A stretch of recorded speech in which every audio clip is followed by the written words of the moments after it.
Hey folks, it's Mr. Chazen and this is AP Gov Lesson 1.4. We just finished basically a look at the political ideologies and we basically took tests to figure out what we were. Now we're going to figure out what factors make us that way. And so these are the factors or influences that impact us. And there are about 7 altogether. And let's go ahead and hit this real quickly. So the process by which you form your political values is known as political socialization. And so you need to know the definition of political socialization is the process by which you form your values. And you form those values through these factors. And those factors are what is going to be our next slide. That is known as demographics. So political socialization is the process by which political values are formed by certain demographics. And so here are those. Here's the definition of demographics. Demographics are the actual factors, personal factors, that make up who we are. So for instance, our education, our nationality, our religion, our ethnicity. So my demographics are, I am a white male. Those are 2 demographics. I am 49 years old. That's another demographic. I live in West County of St. Louis. That's another demographic. I have a master's plus in education. That is another demographic. So demographics are personal characteristics that may influence our political behaviors. And so what happens is you study people's demographics in order to predict what they are going to act like politically. Don't jot these down because we're going to go over these individually, but these are the 6 major factors that influence our political behaviors and our political beliefs, and we're going to hit these one by one. So you'll have a little information for each one of these. So first off, income and occupation. And I'm always going to start with some generalities and then move to some specifics.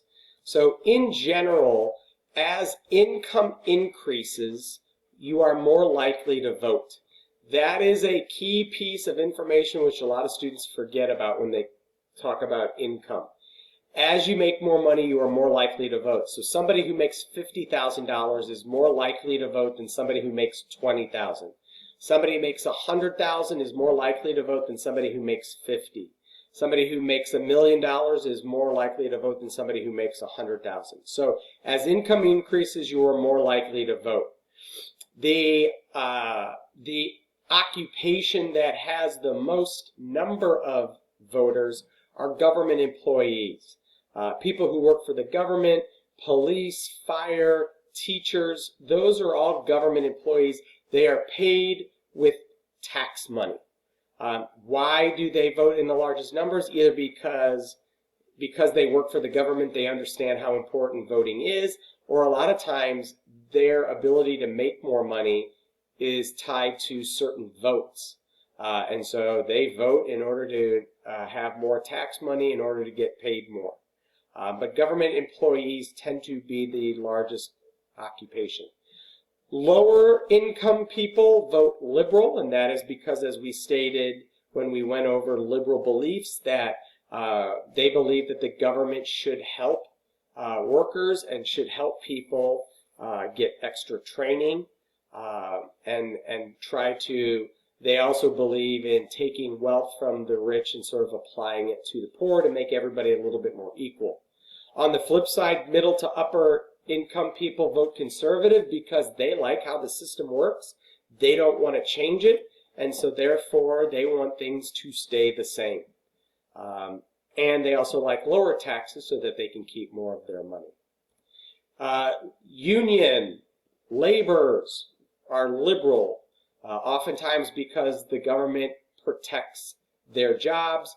They want minimum wages. They want government protections for jobs, like maximum work hours, safety standards, stuff like that. Whereas owners, which are also known as white-collar workers or white-collar individuals, owners of businesses want and vote conservative because they don't want to be told what to do. They want to run their businesses with as least amount of government hassle as possible. So that's how income and occupation impact your political behaviors and political beliefs. Okay, so you're going to want to make a note card with income and occupation and have this information on there. Education is pretty simple. As the increase of education happens in your life, you are more likely to vote. So a high school graduate is more likely to vote than a high school dropout. A college graduate is more likely to vote than a high school graduate. A college plus graduate is more likely to vote than somebody who just has a college degree. So education increases likelihood to vote, and that's about it. Now, in this last election, there was a huge discrepancy. People without a college education tended to go for tended to go for Trump. People with a college education tended to go for Clinton. Normally, that's not how things break down, but in this election cycle, that definitely was one of the exit polling factors that we saw. This is one of the strongest indicators of whether somebody will vote or not. If I want to know whether somebody's going to vote or not, then I am going to first take a look at what kind of education do they have. And again, the higher the education, the more likely they are to vote. Now, college is where you tend to be the most liberal. But that still means that you can be very conservative. It just means you're going to be at your most liberal. But that still means that conservative people are conservative. But as we all realize, when you're in college, you try things that you would never try again. You do things that you would never do again. That's what we mean by you tend to be at your most liberal. You try new things. But if you're conservative in nature, you are going to remain conservative in nature. Next, we have gender and age. In general, as you get older, you are more likely to vote. And that is a huge, huge factor right there. Next to education, age is the biggest indicator of whether you will vote or not. The weakest group that votes, 18 to 24. The strongest group that votes, 65 and over. So what is an impact of that? 65 and older people have government programs that are very strong. Think Social Security, think Medicare. What government programs are for the 18 to 24-year-olds? You probably can't guess it because there aren't very many, if any at all. Because why not? They don't vote. Why isn't there more government? Why aren't there more government scholarships for college? Why isn't there loan forgiveness for college? Because you all don't vote. And since you don't vote, you don't get programs. When you do vote, you get programs. As you get older, you also tend to become more conservative. You don't want major change. You have been used to a certain way. You want to keep that certain way going. Women now vote in more numbers and in larger numbers than men do. That is known as the gender gap, that they vote more, and the gender gap is that women vote liberal, men vote conservative. So when the gender gap is strong, more women vote, and that usually helps the liberal candidates. When the gender gap is small, that helps the conservative candidate because men and women are very close together. Donald Trump had a massive gender gap. Women hated him and voted in large numbers for the liberal candidate. Donald Trump, as you might expect, did very well with men. And so we see that gender gap happen. Now, women are becoming less liberal because they are starting to have jobs where they own companies. They are making more money than, say, 50, 60 years ago with the quote-unquote traditional mom. And so we call this new mom the soccer mom, where she goes to work, she's the business person, and then she transforms into quote-unquote soccer mom or traditional mom after that. And so soccer moms tend to be a little bit more conservative because they are working mothers. And so they do take into effect money issues as well as family and children's issues. So that's a wrap for gender and age. Now, just to prove my point, you can see the voter turnouts with age. And so one of the FRQs that we had talked about before is a quantitative analysis question where you see a graph and you have to then talk about what is the trend that is being displayed. And as I said before, when you answer that question, you have to make sure that you use the X and Y axis. So if I were to say, identify the trend in this graph, you would say this graph demonstrates how as age increases, the likelihood to vote increases. For instance, 18 to 20-year-olds vote under 20%, while 65 to 75 and 84-year-olds vote at an over 60% clip. So you have to use your knowledge of this, or you have to use your information from the X and Y answer in your answer.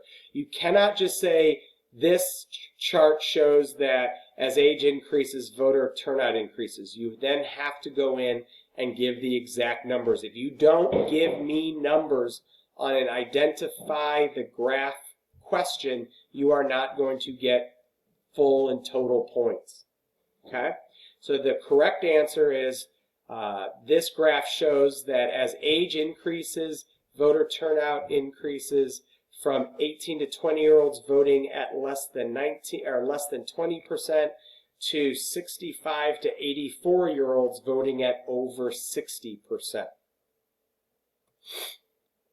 Millennials, which is not you guys, I know you guys are Gen Zs, I think, but the millennials started to show how the generations are becoming more liberal by accepting interracial marriage and same-sex marriage, a more liberal view of marijuana, a more liberal view of the criminal justice system. They are more ethnically and racially diverse. America is becoming more racially and ethnically diverse, and therefore this generation is going to be more liberal. Now, we will see whether or not they become more conservative as they get older. And then we already talked about the gender gap, but you can look at this on your own a little bit further by just pressing pause. All right, our next topic is religion and ethnicity. In general, whites tend to vote in larger number than blacks, and that's because historically blacks were held back or even threatened with death if they tried to vote. It hasn't really been since 1968 that they have been able to vote without a threat of life. And then we talked about all of the things that we are now throwing at them, voter ID laws, as well as other impalements like cutting down the number of polling places to go vote in minority areas. But whites tend to vote in larger number than blacks. We also know that those who are religious tend to vote more than those who are not religious. So it doesn't matter what the religion is if you are religious, you vote more than somebody who says, I don't believe in a religion. What are the ethnicities and how do they vote? Blacks overwhelmingly lean liberal. As you might expect, that they voted in record numbers in 2008 and 2012 for Barack Obama. Then the numbers went down a little bit for Hillary Clinton and Joe Biden, but still at exorbitantly high numbers compared to the Republicans. Jews tend to be liberal. They are the most liberal religion. Catholics lean liberal. Yes, they have pro-life views, but that pro-life view is also anti-death penalty. And economically speaking, Catholics lean liberal because they want the government to help the poor, because Catholics help the poor. So that makes them lean liberal. It'll be interesting to see what the breakdown is. Biden is Catholic. Donald Trump is not Catholic, so we'll see whether or not this held true or not. Protestants tend to lean conservative. Those are Christians that are not Catholic. And the most conservative group are your evangelical Christians.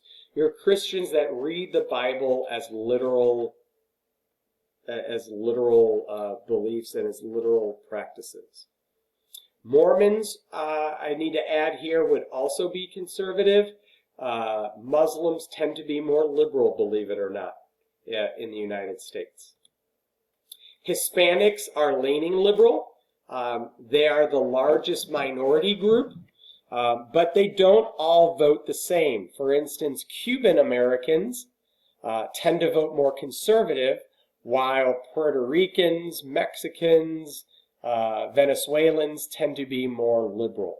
And even though Donald Trump did get a good chunk of Hispanic vote in Florida, the Hispanics voted almost 60% for him in all of the other states. And so because Hispanics are the largest minority group, both parties are going to be really going after them in future elections. Geography, where you live, is another important one. The South tends to be strongly conservative. Why? Because it's known as the Bible Belt, and we also have a lot of military institutions down there, and so people are very pro-military, which means that they are also conservative. Northerners more likely to vote than Southerners, just because there are bigger cities in the North than the South. There's more rural areas in the South than the North, so that's just why it's literally a geographic statistic thing.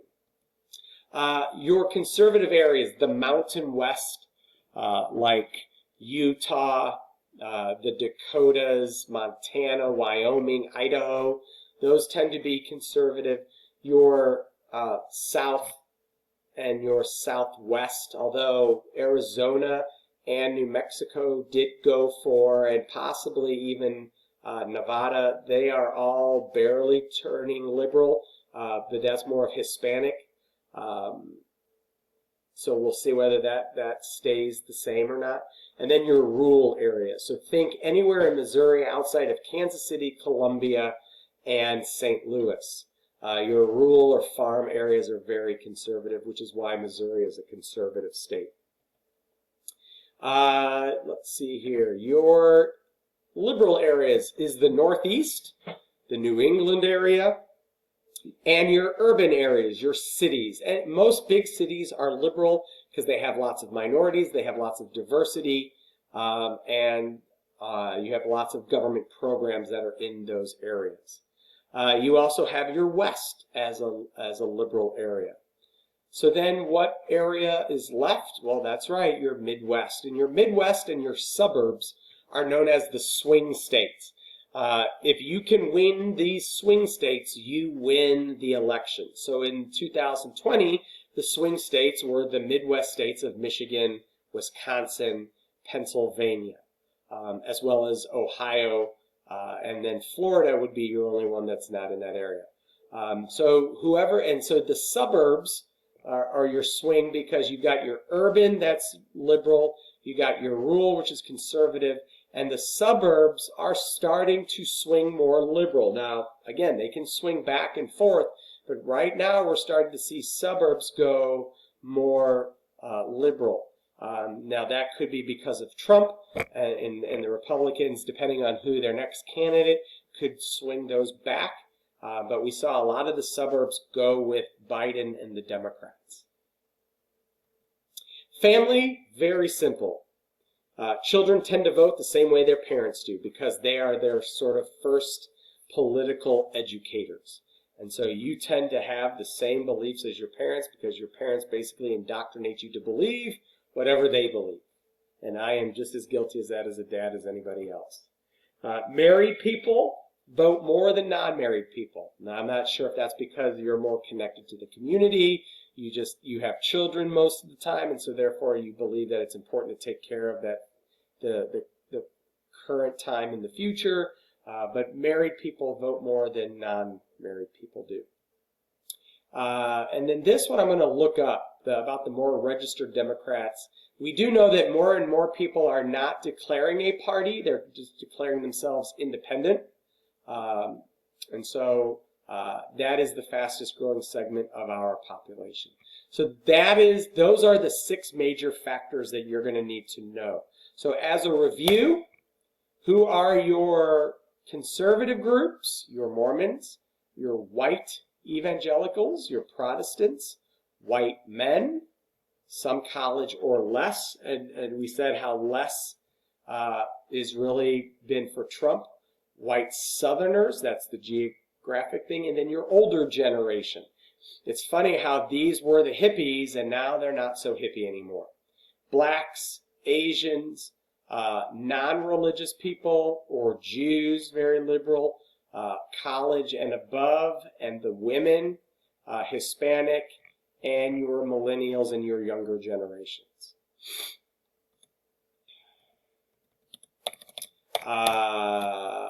So here is a practice question. Practice question. Practice question. Practice question. So there you go. Those are your demographics and how and why you are the way that you are. Enjoy the weekend.